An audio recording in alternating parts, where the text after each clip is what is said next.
Hello, everyone, and welcome to the Learn to Love podcast, your guide to everything love, sex, intimacy, and relationships. Each week, your host, Zach Beach, interviews new experts on love, including couples therapists, relationship coaches, sex educators, and best-selling authors. Learn the best tips and cutting-edge wisdom to better love yourself, others, and the world. Thanks so much for joining us. We hope you enjoy the show. Welcome to the Learn to Love podcast, everyone. I am your host, Zach Beach, and I'm here with the incredible meditation teacher, podcast host, and infertility expert, Josephine Atluri. Hi, Josephine, and welcome to the show. Thanks so much for having me, Zach. I'm really excited to be here. Today, we're going to be talking about loving through infertility. And for those that don't know, Josephine Atluri is an expert in meditation and in overcoming adversity to find joy. Through her unique journey on her path to become a mother of 5, Josephine weathered many ups and downs with IVF, international adoption, and surrogacy. Channeling her experience to find calm, courage, and to focus on perseverance, she now helps others navigate life's curveballs through group and individual online meditation training and her own Responding to Life podcast. How are you today, Josephine? I'm doing great. Awesome, and I'm excited about hearing about your incredible journey. But before we go to the past, let's just talk about the present. Particularly today's stressful times. We're in a new normal. We're still quarantining, still sheltering in place. Many of us still unable to see our loved ones. And a lot of your work in the world is helping people cope with the stress in their lives. And now it's about navigating this new normal. So how can we best remain connected in today's challenging times? I love this question, and it is one that we've been constantly asking ourselves during this lockdown that we've been in for, it's crazy, it's been a year. And one thing that I always try to advise people in terms of being connected and staying that way when we feel so isolated is to remain connected with oneself. And to do that, to constantly check in and ask yourself, you have a conversation with yourself, seeing how you're doing today and what do you need, and listening to your body, but also listening to your heart, and taking a moment to just sit and be aware of how you're doing in the grand scheme of things. Because often, even though we're still just stuck at home or partially so, our lives are definitely not as busy or overwhelming as it was before, just in the regards to the fact that we can't go here and go there and have the freedom to go wherever we want to. There's a little bit more of restrictions, or at least things to consider. So even though things have kind of transitioned into a different pace, it still can feel overwhelming, and we can still get caught up in all of the stuff that's happening that we don't take the time to have that conversation with ourselves. But you'll find that if you even just take a couple minutes to do that, you will have a better approach to your day, because you're coming from a place of understanding of how you're feeling and what you need. If you need to uplift yourself, if you need to motivate yourself, if you need to give yourself space, and that just translates into a better unfolding of your day as it relates to other people and yourself. Yeah, I love that. And one of my favorite instructions I like to give also in teaching meditation is, first I say something like, "How are you?" And then I pause. And then I say, "How are you really?" Because we're so used to answering the question, "How are you?" with "I'm fine" or "all good," and totally avoid what is actually real and coming up for us in the moment. And then it's that "how are you really?" that's like, oh, wow, actually, I'm sad, or I'm overwhelmed, or I'm stressed. And you mentioned, like, once we gain that level of awareness, it's a matter of providing ourselves with what we need. Whether, as you said, you need to uplift yourself and motivate yourself. And I'm wondering, yeah, what that next step kind of looks like. And I'm thinking about a friend who kind of recently shared with me, they're like, yeah, I'm simultaneously overwhelmed and underwhelmed because I'm overwhelmed because there's so much going on in the world and so many challenges. And, there's people getting sick and dying, but I'm underwhelmed and I'm just at home with like nothing to do and by myself and also not happening. So there's this kind of strange dichotomy with the fact that like we're in kind of like a worldwide emergency and we have to stay at home and not do anything Right. as a result. So in that moment where we do uncover, yeah, I'm overwhelmed, I'm bored, what's the next step to giving ourselves exactly what we need in that moment? Yes. No, it's a great question. I love how you put that in, that it is that dichotomy. I always, when people are feeling overwhelmed or sort of out of control of their situation and feeling stress and anxiety start to creep in, I just tell them to take it one breath at a time. Mm, People say, the saying goes of taking it one step at a time, but here, actually using that breath to help you move out of that state of overwhelm, that state of fight or flight, and into a state of relaxation, a state of awareness and peace. So that way you can move from a place of clarity and mm, come from there in terms of how you're going to respond to whatever situations you're facing in life. It's hitting that pause button and taking that breath of like fresh air, that breath of renewal and clarity that can make such a world of a difference rather than trying to operate in the state that you're in. mm. It is so important. We live in a fast paced society and we live in a society that welcomes the grind and to keep going. And it is so important to pause during the day and to feel our own breath. And I'm wondering, you do teach mindfulness to a lot of folks. I'm wondering what you generally recommend for somebody who's kind of never practiced mindfulness or practiced meditation in their life. Are we talking about an hour of meditation a day, 3 times a day?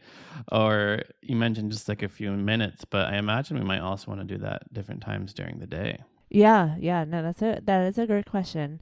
I teach a lot of people who are beginners, and it's great to be able to get them at that entry point because then you can sort of debunk so many myths that they've already have without having even tried meditation or mindfulness. And one of those things would be this issue of time and frequency. Mm, And I like to come at mindfulness and meditation when I teach people to make it as accessible for people as possible, to break down as many barriers to entry as possible. Because I myself, as a working mom with 5 kids, I know how difficult it is to add a new thing to your schedule, to your routine of habits. Even if you know how beneficial it is for you, it's still extremely tough to add something else on your plate. So I like to approach it by telling people, to answer your question, to just try it out for a few minutes. Like if you can do 3 to 5 minutes, you still reap in some benefits of mindfulness. First of all, you're able to give yourself a much needed break, but then also within your mind, you're able to move from that state of stress into a state of calm. And in terms of times of day, there are definitely different ways that it can benefit you. So, for example, doing a few minutes of mindfulness and meditation in the morning sets such a great tone for the rest of your day. You're starting it with intention. You're saying to yourself that I'm taking a moment to just, after I wake up, to clear whatever it is that's in my head about what I have for that day and just come from a moment of peace. mm, And we all know, like, for example, if you wake up and you wake up on the wrong side of the bed, that it just continues on with you. But imagine then, if you were to do this in the morning, you set the trajectory for your day. mm, Another time to use it is also in the evening. So if you have trouble sleeping, it's a great way to allow your mind to enter into a state of relaxation versus going through all the things that happened in the day in sort of a fretful state, or thinking about all the things that you weren't able to accomplish, or all the things that you have to do the next day that you weren't able to do. Those sorts of things can really amp you up and keep you from falling asleep or even having a restful sleep once you are asleep. So being in a state of mindfulness and doing meditation at night serves a great purpose if you need help transitioning into that calmer state so that you can really rest and get renourished and re-energized as you sleep. And then throughout moments of the day, like, they're also serve a purpose of hitting that reset button. Every time I need to take a break, I like have that mental visual of like me hitting that big red stop button and just pressing it and thinking to myself, okay, time out. I need to just reset because things are starting to get overwhelming. Things are starting to feel like they're getting out of control. And I just feel so much better when I'm able to take that pause and reset myself. So there are many different applications to mindfulness and meditation throughout your day. It all depends on what it is that you need. So it sort of becomes this cycle of this feedback loop of practicing mindfulness in order to get better at being aware. And then as you become more aware, you get better in tune of like what you need in the moment. And then you're able to give yourself that through some more mindfulness. So that's another benefit of practicing, even if it is just for 3 to 5 minutes a day, is because then you're better able to access this clarity, this peace the next time you try, because you keep practicing, you keep trying. I love that. And I'm going to quote you on this. I know you didn't say this verbatim, but I like how you basically said that when you wake up on the wrong side of the bed, meditation puts you on the right side. You mentioned that you like debunking sort of myths around meditation. And I do think one of the biggest myths people need to realize is that meditation is not peaceful all the time. A lot of teachers are like, okay, everyone, relax, take a deep breath and find peace. And you do this and you're like, nope, still stressed. I had a student one time and they were like, yeah, I'm having really trouble in my meditation attaining a meditative state. And you really have to unpack, what they meant. Like, what do you think a meditative state is and what do you think you're not doing? So there is this big myth, I think, that if our mind is racing, if we're having anything that's challenging come up, then we're not meditating. And what do you advise for folks who feel like they're a bad meditator because they're not finding peace just by focusing on their breath? Yeah, no, I love this conversation because you're right. For some people, when they have all these preconceived notions and these expectations of what the experience is supposed to be like and how they're supposed to operate during that time frame, it can create more stress for them because they're not doing what they think they're supposed to be doing, and that goes completely against what it's supposed to be doing for you. So I always remind people when I start to instruct them that there will be thoughts and that it isn't a matter of completely shutting off your thoughts. Like, that's not what we're trying to necessarily achieve here. It's more of your response to your thoughts and practicing the art of not getting entangled in your thoughts and not becoming your thoughts. Thoughts will happen. I mean, we have thousands and thousands of thoughts a day. The idea of us being able to completely clear it from our mind for how many ever minutes we're sitting in stillness is impossible. And that creates so much judgment. And so that's another thing that I try to advise people when they're starting off is that, okay, yes, you'll have thoughts, but as you have them, try not to entangle yourself in it. Do not become your thought.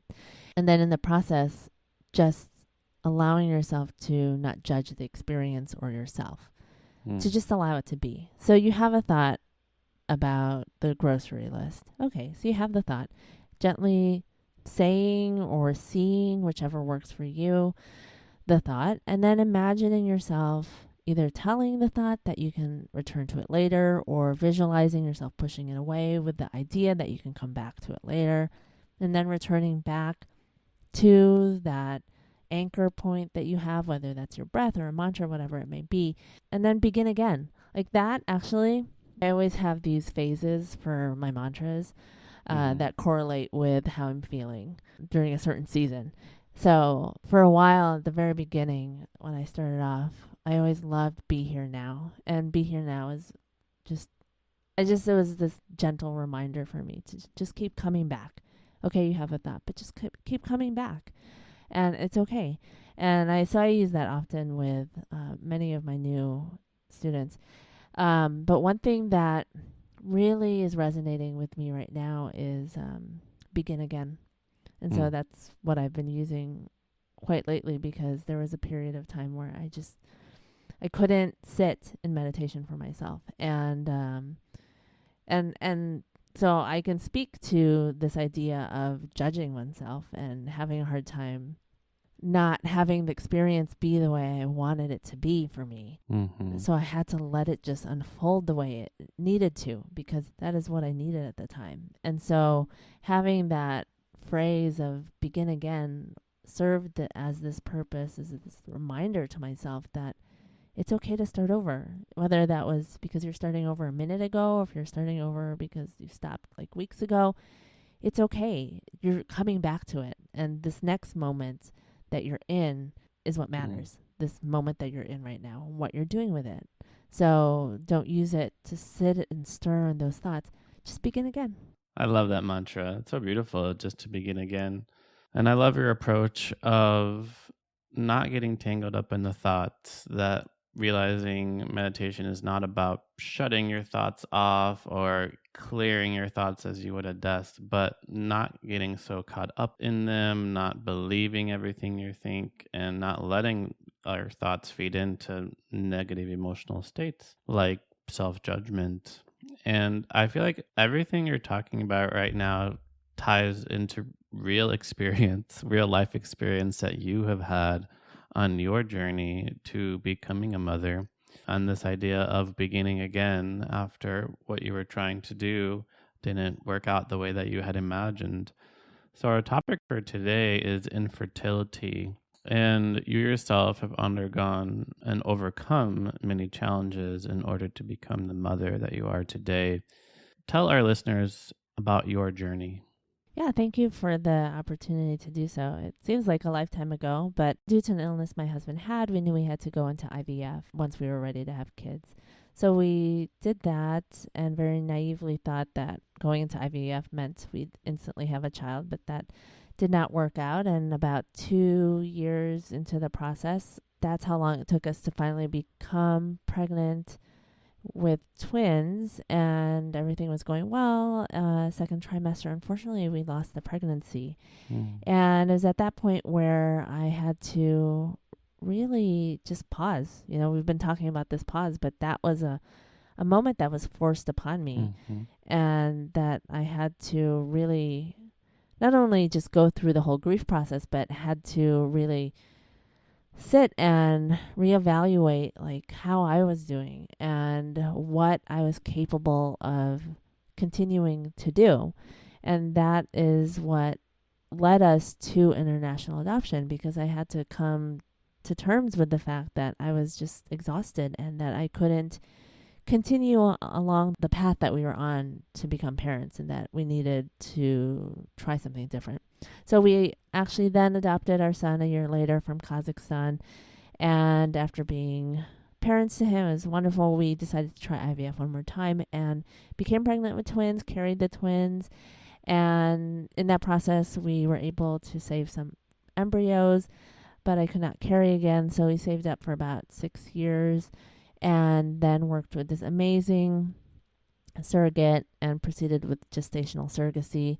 And she was able to carry another set of twins. And that's how we became what I like to call this modern day family of 5 kiddos. Wow. It's just so much things there. You've encountered like what most people would never experience, but what some people experience maybe once or twice in terms of a miscarriage later on in the pregnancy, in terms of working through a surrogate, in terms of going through IVF successfully and unsuccessfully, and then international adoption. So before we get into kind of each process, I'm curious about how you maintained love and care and affection and intimacy and connection with your husband in going through all of these challenges, because the topic is loving through infertility. And I've been talking a lot about on the podcast and my blog about how easy kind of love is at the beginning of a relationship, when you're just falling in love and everything's perfect and you go on dates and you're young and alive. And the real work of love begins when the rubber hits the road, when you meet challenges, when you meet illnesses, when a person loses their job, loses a family member. That's when the real work of love begins. And all of the experiences that you're describing are extremely challenging for both partners, and blame and judgment and shame can come up for oneself, but also against the other person, that like you're getting in the way of me achieving my dreams or something like that. Were there some practices or understandings or commitments that you had made to or for each other in order to weather through these storms that you went through? Yeah. No, I love how you described love. Love how you described love. Yes, it is definitely a lot of work, is what I tell people. We have been married for a long time, actually. I try to remember how long we've been married. It's 20 years, I think. And you're right. It's during those moments of challenge that the love gets tested and the relationship does get put to work.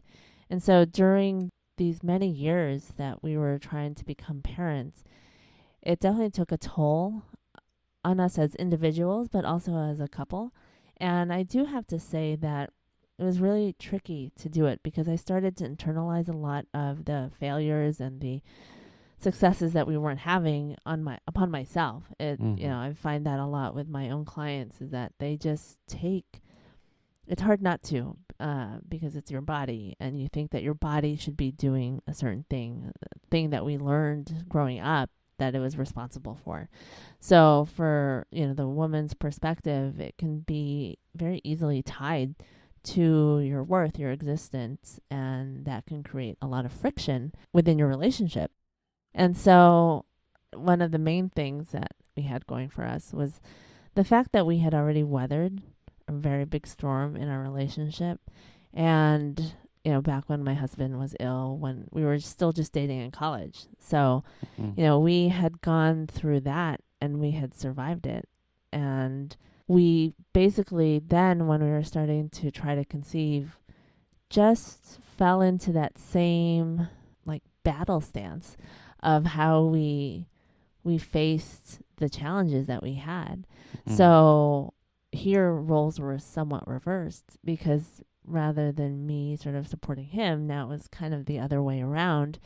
And we were very familiar with the amount of space the other person needed, and then when that person needed support, and when they needed strength, and when they needed comforting, and in the ways in which it was necessary. It was situation was different here, obviously, but we still knew how to be there for one another. And back when we were trying to conceive, it was so long ago that there weren't any of these support groups that are available now. Now there are just there are apps.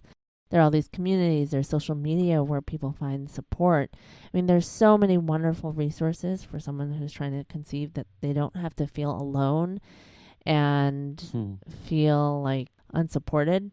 But back then there was nothing. It was my husband and myself. And so we really had to lean on one another and also know when to sort of speak up. And don't get me wrong, we definitely had moments where it was really tough and it was hard to talk to one another. But at the end of the day, communication was really just key in all of this. And drawing upon our love, that was what sort of supported both of us throughout the process. Yeah, what you're saying reminds me of something that recently came up on the podcast, which was a phrase along the lines of how both partners should think that they're giving 60% in a relationship and be willing to give 100%. And the first half of that sentence is like, you should think you're giving 60%, like you're putting a lot of effort into the relationship because you don't realize or see like the effort that your partner is making when you're not around. But it's the being willing to give 100% that is sometimes necessary in relationship, in long-term relationships, when one partner is going through something. You know, one partner might be in the hospital and the other one has to pick up all of the slack. And it's really beautiful to hear that, yeah, at the beginning of the relationship, there was times where you were giving and being there for your husband, and then he was able to give back to you later on. And I'm curious a little bit more about your experience. And by the way, if any of these questions get too personal, we can skip over them, not a problem. But I know that you teach a lot of mindfulness, which involves noticing our habitual reactions to things. And, you know, you're going through these struggles many years. And I'm just imagining a friend calling you up and being like, oh, yeah, so I'm pregnant. Yeah, it just happened for the first time. You know, we tried and it happened. And 9 months down the line, they have a happy baby. And I can imagine like the jealousy, the envy that can come up when something that you're struggling with for somebody else, something gets so easy. And this applies to all areas of life. You know, something we're struggling with, somebody else is able to move through rather easily. And I'm wondering how your mindfulness practice, your meditation practice helped you overcome the emotional reactions that we all experience in life. Yeah, that's a great topic.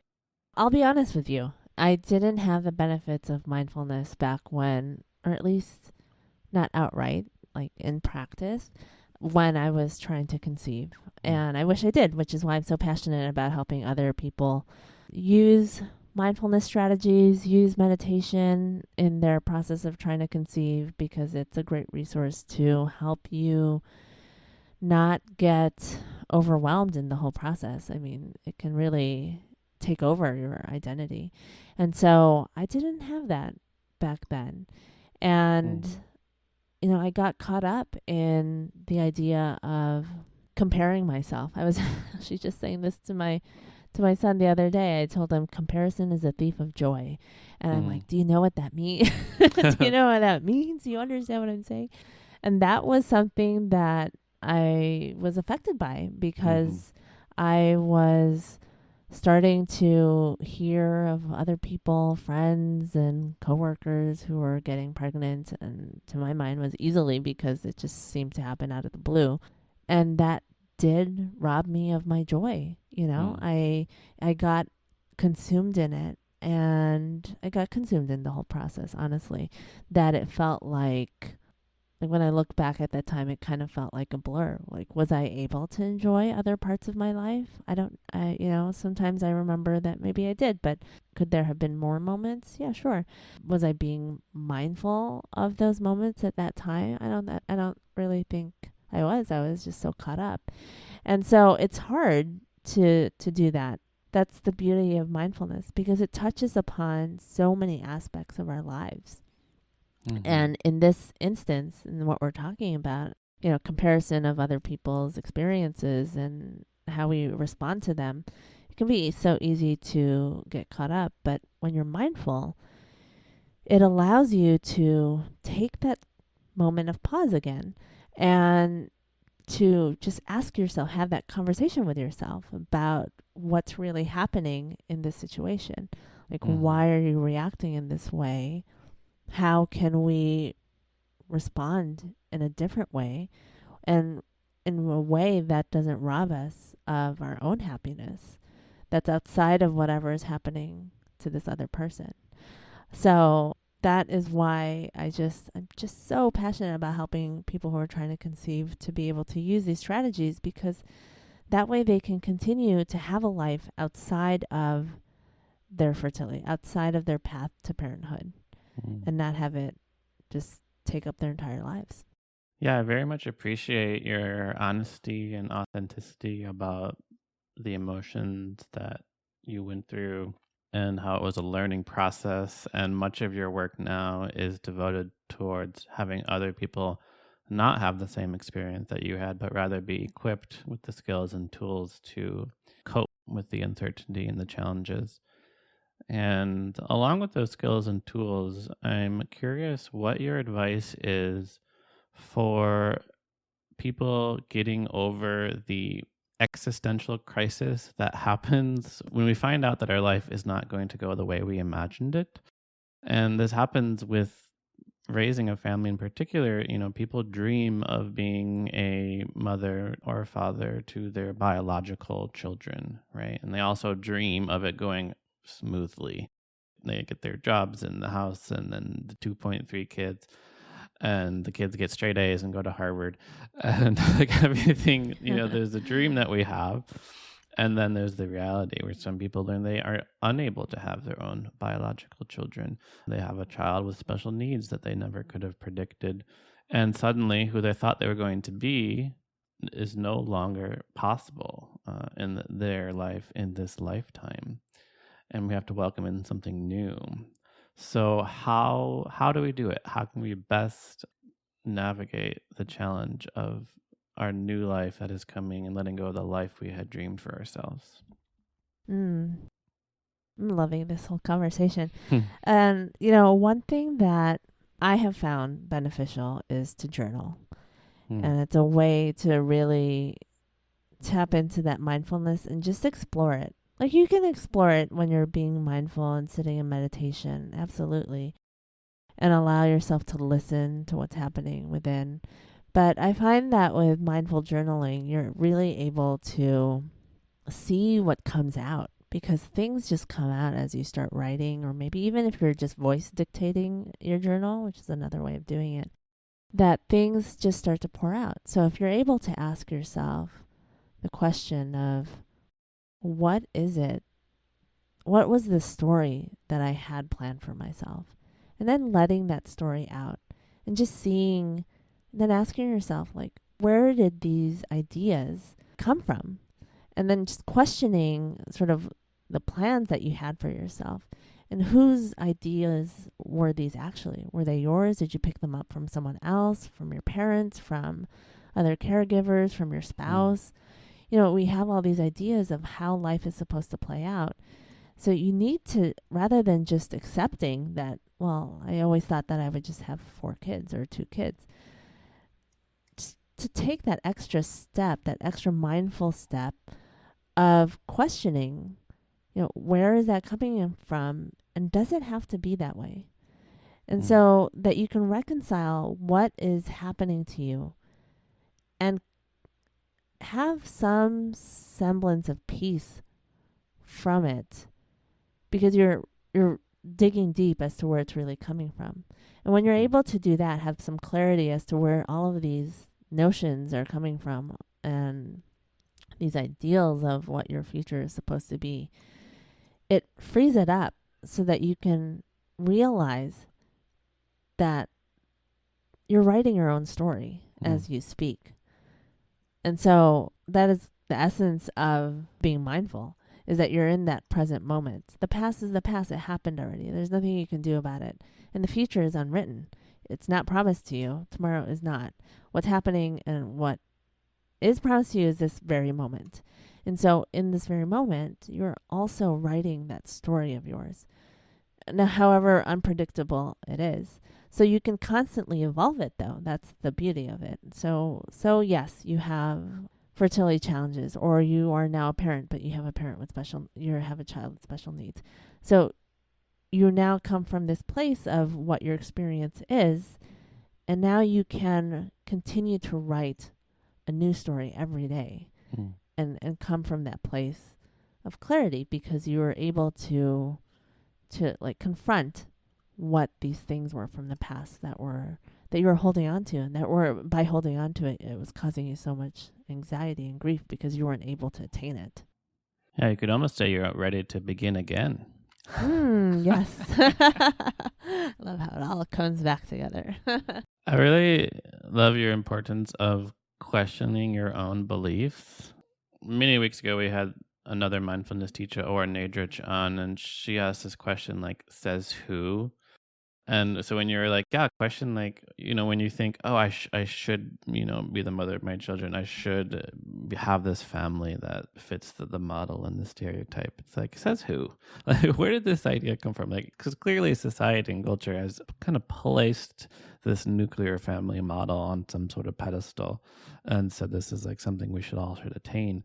But that doesn't necessarily mean it's in line with our truth, what we want from our life. And it's also just not possible or viable for a lot of people for a myriad of different reasons. So we have 3 journeys for you. We have the adoption journey, we have the IVF journey, and then the surrogate journey. And the one I'm drawn to talking about right now is the surrogate journey, because that seems so different than what many people are familiar with. Because, people think it takes 2 people to have a baby, but, many gay and lesbian couples also end up getting a surrogate. So tell us about how that happened in terms of, how did you find this person?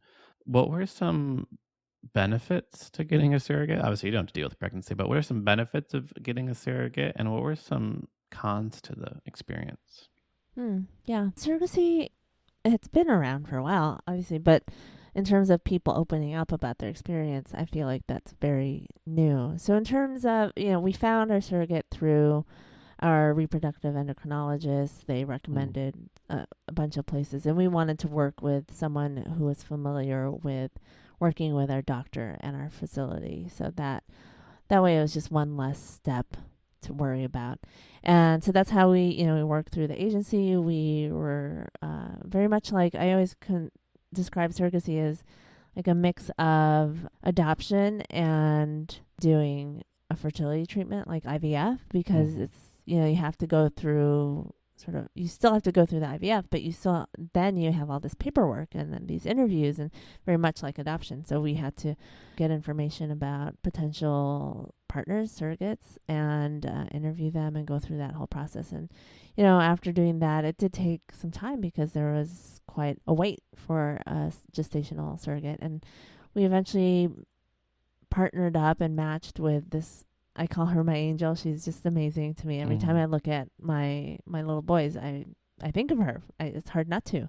And I'm forever grateful to her. So in terms of pros and cons, the first pro, there's so many pros. But I mean, if you are unable to carry for yourself, then a pro would be still being able to conceive a child that is genetically yours through someone else who is able to carry the child for you. So that's a big pro. If you feel that you are unable to adopt, and if you feel that not having children isn't an option for you. And so that is a definite pro. A con of this is that, very similar to adoption and IVF, in this regard, you've lost control of the situation. And that's hard for many people because they want to, especially if you don't have any existing children, it's sad to not be a part of the process and to watch it. In many other interviews, I've called it watching from the sidelines, because you are watching the growth and development of your child through someone else.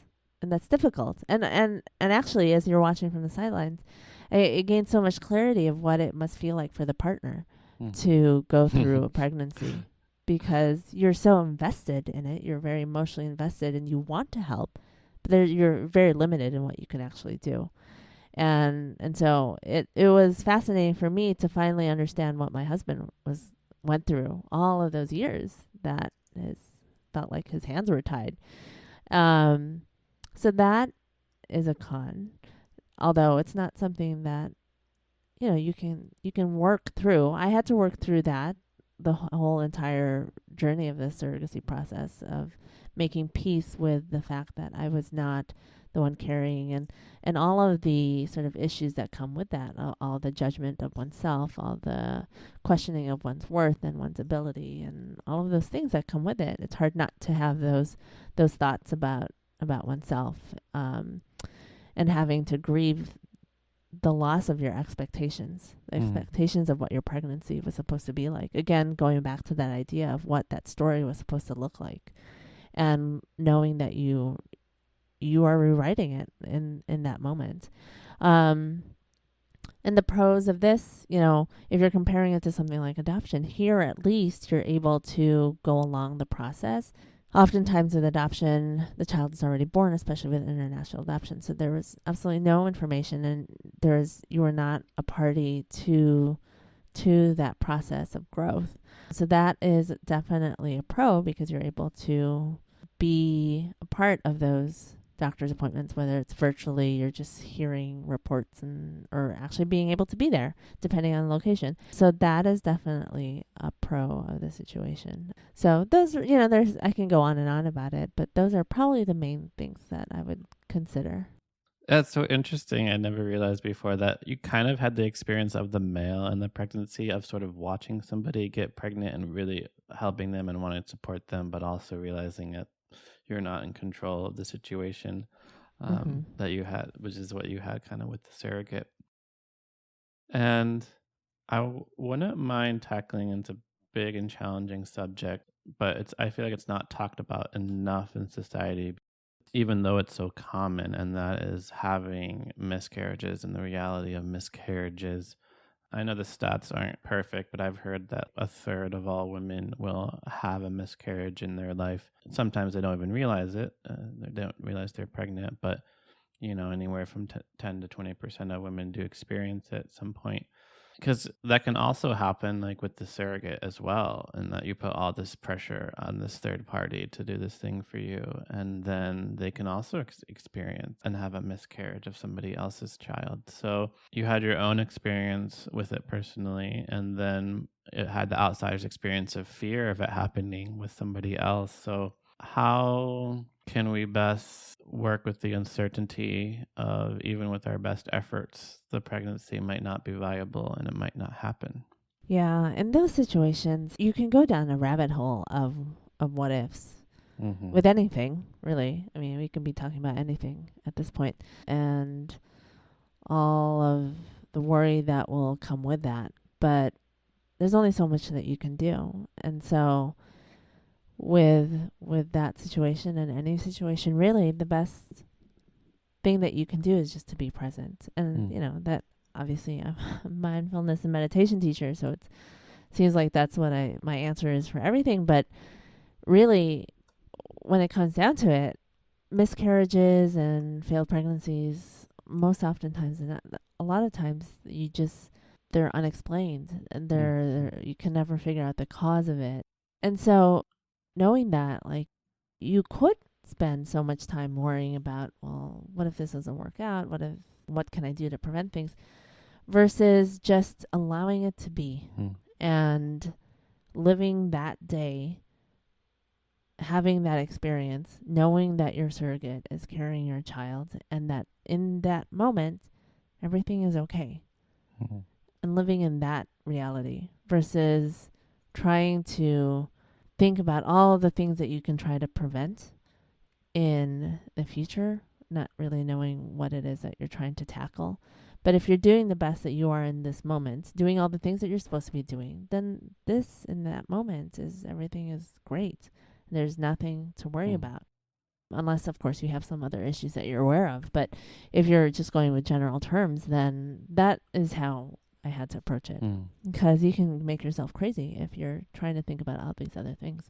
Well, thank you so much, Josephine, for coming on, for sharing your incredible story and being vulnerable and honest and authentic about the growth and the transformation that you have gone through. And I hope it provides solace and hope for anyone else going through these same challenges.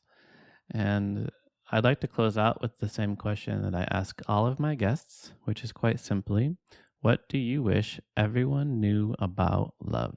It's such a great question. So thank you for asking everyone this thing to ponder. And so the thing that I wish that everyone knew about love is that love begins with you and with yourself. So we can love others. even when we don't love ourselves or if we don't love ourselves fully. But there's always a missing piece to it, because when we love, we're giving of ourselves in that moment. And so if you don't love yourself first, then the love that you are giving to that other person, it's not at the full capacity that you could give. And also in that same vein, you're informing that other person of how you should be loved, but you're kind of giving them not a full view of what it should be. So that's why I always like to say that it starts within. Such a beautiful sentiment. Thank you so much, Josephine Atluri, for coming on to the show. And for our listeners who want to learn more about you, how can they find you? Yeah, thank you so much for having me on the show, Zach. I've really enjoyed our conversation. Then I would love for your listeners to come check me out over on my website, jatluri.com. You can find me on Instagram at Josephine R. Atluri. I post a lot about mindfulness tips as well as fertility and parenting mindfulness and meditation tips. I have a number of free meditations on my YouTube channel, Josephine Atluri Meditation.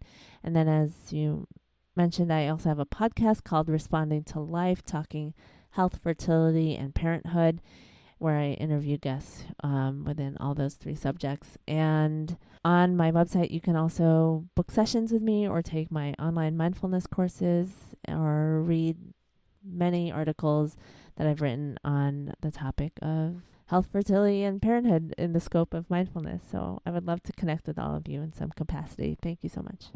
Amazing work that you're doing in the world. How do you do it all? You got 5 kids? No. I know, it's so quiet. No one barged in. And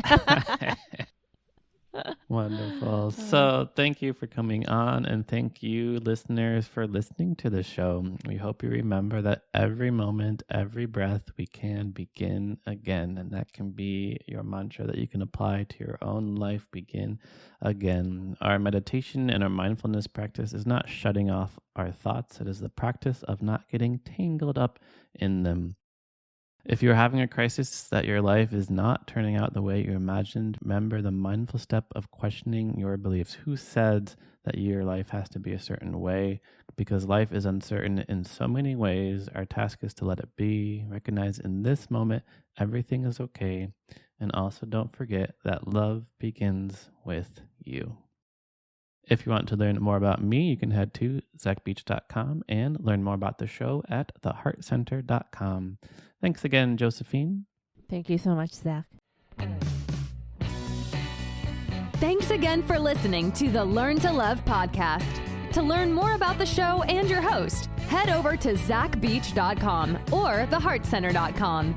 You can also follow Zach on Facebook, Twitter, and Instagram.